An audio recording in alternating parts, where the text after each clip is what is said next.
नमस्कार मित्र हो, काळ्या सावल्या या माझ्या चॅनलवर तुमचे स्वागत आहे. थंडीचे दिवस होते. शेतामध्ये विविध प्रकारचे पीक होते. रामरावचे शेत गावापासून 8-10 किलोमीटर अंतरावर होते. शेताच्या तिन्ही बाजूने उंच उंच डोंगर होते. डोंगर असून घनदाट जंगल होते. या जंगलातील प्राणी शेतांची नासधूस करत होते. त्यामुळे रामराव शेतामध्येच राहणार होता. शेतातील मजूर दिवसभर काम करून अंधार पडायला लागला तेव्हा आपापल्या घरी निघून गेली आणि सर्वत्र आता अंधुकंदुक दिसायला लागला. तेवढ्यातच रामरावचा मुलगा किसन हा डब्बा घेऊन आला. आज रामरावच्या घरी मटणाचा बेत होता. वडिलांचा डब्बा देऊन किसन परत निघून गेला. रामराव आता शेतामध्ये एकटाच होता. शेतामध्ये एक झोपडी होती. ऊन, वारा, पाऊस यापासून संरक्षण होण्यासाठी झोपडीला लागूनच एक लाकडी मचाण होते, जेणेकरून शेतातील सगळ्या पिकांवर नजर ठेवता येईल. आता हळूहळू अंधार वाढत चालला होता. प्रकाशाची जागा आता काळोखाने घेतली होती. रामरावने झोपडीतील कंदील पेटवला आणि आपला डब्बा मचाणावर ठेवून दिला. रामरावच्या सोबतीला शेतामध्ये एक कुत्रा होता. आज दुपारचे जेवण उशिरा झाले असल्याने सावकाश जेवू असा विचार करून रामरावने शेकोटी पेटवली आणि हातपाय तापत बसला. रात्री किड्यांचा किर्र आवाज सर्वत्र येत होता. काळोखाचे सर्वत्र साम्राज्य पसरले होते. दूरवर कोल्ह्यांची कोल्हेकोई ऐकू येत होती. आणखी आकाशात चंद्र उगवला नव्हता. रामराव कसल्याशा विचारात गढून गेला होता. अचानक कुत्र्याच्या भुंकण्याने रामरावची तंद्री भंग पावली आणि समोर बघतो तर काय, एक उंच आकृती पांढऱ्या चेहऱ्याची, लाल डोळ्याची अचानक दिसली. रामरावला हे शिवार नवीन नव्हते. आजूबाजूचे लोक हे सर्व त्याला माहिती होते. रामरावने त्याला विचारलं, कोण गावचं पाहुणं? कुठून आलंय? काही पाहिजे का? यावर ते काहीच बोलला नाही. एकटक रामरावकडे बघत होता. त्याने म्हटलंय, मी रस्ता भटकलो नाहीये, मी तुझ्याकडेच आलोय. त्यावर रामरावने विचारलं, काही मदत पाहिजे का? काय पाहिजे? तो कर्कश आवाजात बोलला, तुझ्या डब्यातलं मटण दे, मटण खायला आलोय मी.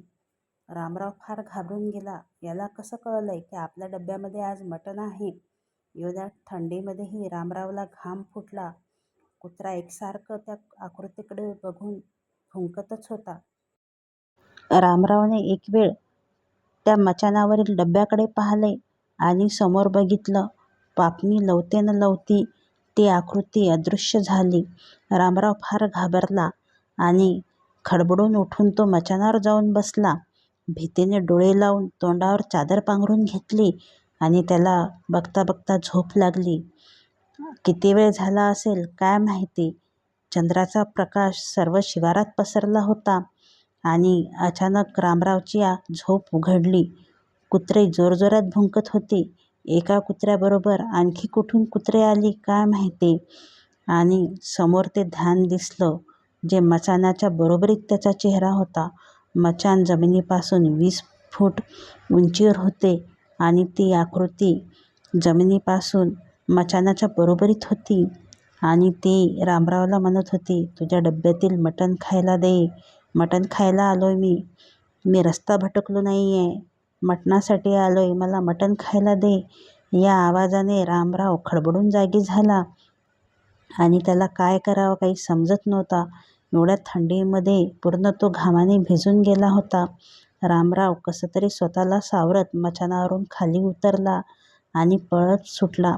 पलीकडच्या शेतामध्ये सखाराम आपल्या कुटुंबासह राहत होता. तो सखारामच्या शेतामध्ये जाऊन पोचला.